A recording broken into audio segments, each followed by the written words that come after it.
is Yagoda, and what happened with the Bolsheviks and the Christians?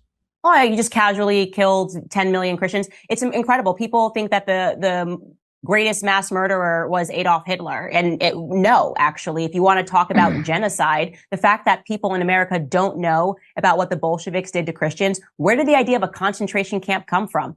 The Bolsheviks. The reason why we're not allowed to learn about these people, we don't talk about Henryk Yagoda, is because he's a Jew, right? And so it conflicts with the narrative of Jewish people always being the victim in every single circumstance. So we're willing to push away Christian history. We don't talk about Christian history whatsoever because they have this bizarre focus, our classrooms, on training us to have this bizarre allegiance to Israel. And so to suit us, I feel that we are heavily propagandized in the classroom. And the reason why I feel that way is because we spend years talking about the Holocaust, only for me to learn when I'm out of school about a bigger Holocaust that took place at the exact same time. We were locking arms with Stalin. I mean, you read Alexander Solzhenitsyn talking about the gulags and who built those gulag systems, who created those gulag systems. The majority of them, he eventually wrote a book, were Jewish men. And of course, this has not become collective guilt. Doesn't mean all Jews are Bolsheviks and think this way. But the fact that I'm denied the right to talk about my history while you demand I talk about yours and you demand that I worship Israel doesn't fly with me. I'm just sick and tired of the subjugated Christian. I'm sick and tired of the tail in between your leg Christian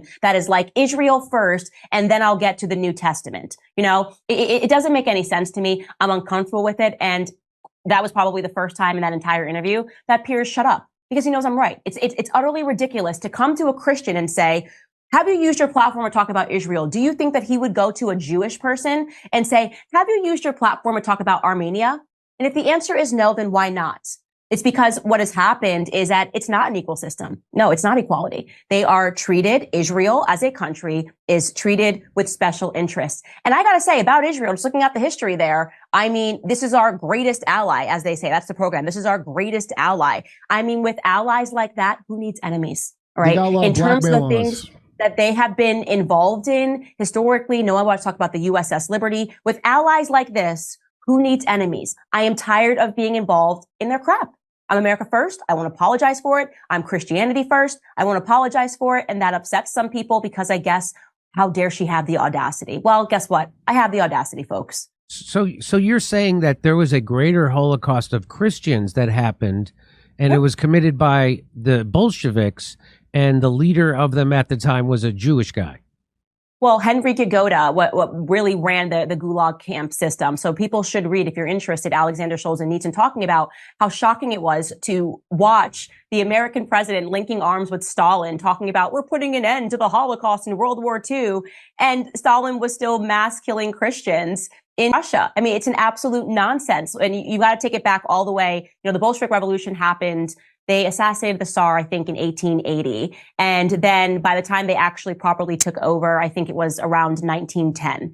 And so what was going on in Russia at that time was they immediately took over. They started a gulag system, concentration camps, where they were mass drowning Christians in barges. And this information is readily available, and yet you never learn about it. And people don't want to talk about it. It makes them very uncomfortable. Well, I didn't hear about it until I heard you talk about it. Yeah, Henryk Yagoda, look him up. It's stunning. I mean, he must have killed alone 15 million people. And this is a person that's not even spoken about.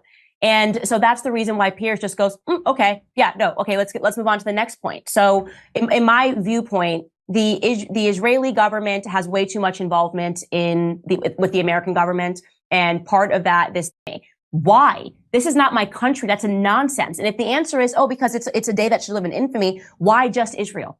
Why just Israel? Right. Why not also what's happening in Armenia or happening in Nigeria or happening all over the world? Why not a day that will live in infamy? Russia actually just went through a terror attack, and Russia has a lot of Christians. I'm Christian. So if we can just start drafting over days of terror that happen on the basis of our religion, I'd like to draft what just happened in Russia. I want my kids to learn about that in school. So let me ask you two questions there about that.